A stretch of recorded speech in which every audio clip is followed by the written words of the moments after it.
ہند نے پوچھا تمہارا باپ عتبہ علی رضی اللہ تعالیٰ عنہ اور حمزہ رضی اللہ تعالیٰ عنہ کے ہاتھوں مارا گیا ہے؟ قاصد نے کہا اور تمہارے چچا شیبہ کو اکیلے حمزہ رضی اللہ تعالیٰ عنہ نے قتل کیا ہے اور تمہارا بیٹا خزلہ علی رضی اللہ تعالیٰ عنہ کے ہاتھوں مارا گیا ہے۔ ابو سفیان کی بیوی ہند نے پہلے تو علی رضی اللہ تعالیٰ عنہ اور حمزہ رضی اللہ تعالیٰ عنہ کو بلند آواز سے گالیاں دی، پھر بولی اللہ کی قسم میں اپنے باپ، اپنے چچا اور اپنے بیٹے کے خون کا بدلہ لوں گی۔ ابو سفیان پر خاموشی طاری تھی۔ خالد کا خون کھول رہا تھا۔ قریش کے 70 آدمی مارے گئے اور جو جنگی قیدی ہوئے ان کی تعداد بھی اتنی ہی تھی۔ خالد اٹھا، دری جاڑ کر لپیٹی اور گھوڑے کی زین کے ساتھ باندھ کر سوار ہوا اور مدینے کی سمیت چل پڑا۔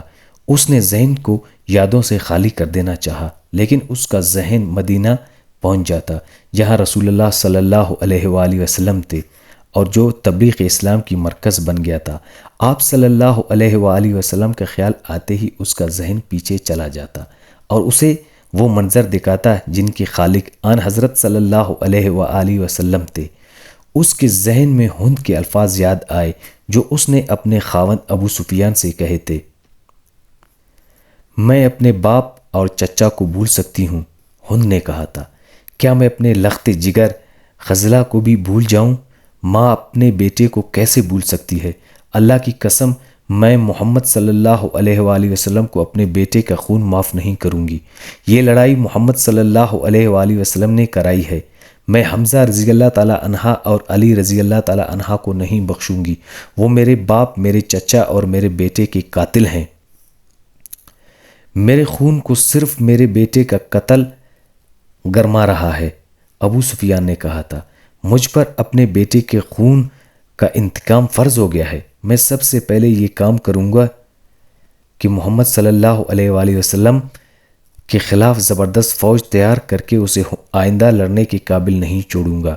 مشہور مورخ اور واقعہ نگار واقدی لکھتا ہے کہ اگلے ہی روز ابو سفیان نے تمام سرداروں کو بلایا۔ ان میں زیادہ تعداد ان سرداروں کی تھی جو کسی نہ کسی وجہ سے جنگ بدر میں شریک نہ ہو سکے تھے، اور ان میں سے ہر ایک کا کوئی نہ کوئی عزیز اس جنگ میں مارا گیا تھا۔ سب انتقام کا ارادہ لے کر اکٹھے ہوئے۔ کیا مجھے زیادہ باتیں کرنے کی ضرورت ہے؟ ابو سفیان نے کہا، میرا اپنا جوان بیٹا مارا گیا ہے، اگر میں انتقام نہیں لیتا تو مجھے جینے کا کوئی حق نہیں۔ سب ایک ہی بار بولنے لگے۔ وہ اس پر متفق تھے کہ مسلمانوں سے بدر کی شکست کا انتقام لیا جائے، لیکن آپ میں سے اب کوئی بھی اپنے گھر میں نہ بیٹھا رہے۔ خالد نے کہا، بدر میں ہم صرف اس لیے ذلت میں گرے کہ سردار گھروں میں بیٹھے رہے اور ان لوگوں کو لڑنے کے لیے بھیج دیا جو قریش کی عظمت کو نہیں سمجھتے تھے۔ کیا میرے باپ کو بھی قریش کی عظمت کا خیال نہ تھا؟ خالد کے چچا زاد بھائی اکرمہ نے، جو ابو جہل کا بیٹا تھا، بھرم ہوتے ہوئے کہا، کیا صفوان بن امیہ کے باپ کو بھی قریش کی عظمت کا خیال نہ تھا؟ تم کہاں تھے الولید کے بیٹے؟ ہم یہاں ایک دوسرے سے لڑنے کے لیے اکٹھے نہیں ہوئے۔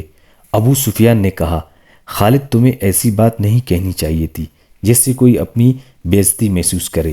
ہم میں سے کوئی بھی عزت والا نہیں رہا۔ خالد نے کہا، ہم سب اس وقت تک بے عزت رہیں گے جب تک ہم محمد صلی اللہ علیہ وآلہ وسلم اور اس کے چیلوں کو ہمیشہ کے لیے ختم نہیں کر دیتے۔ مجھے اپنے گھوڑے کی سموں کی قسم، میرے خون کی گرمی نے میری آنکھیں جلا دی ہیں۔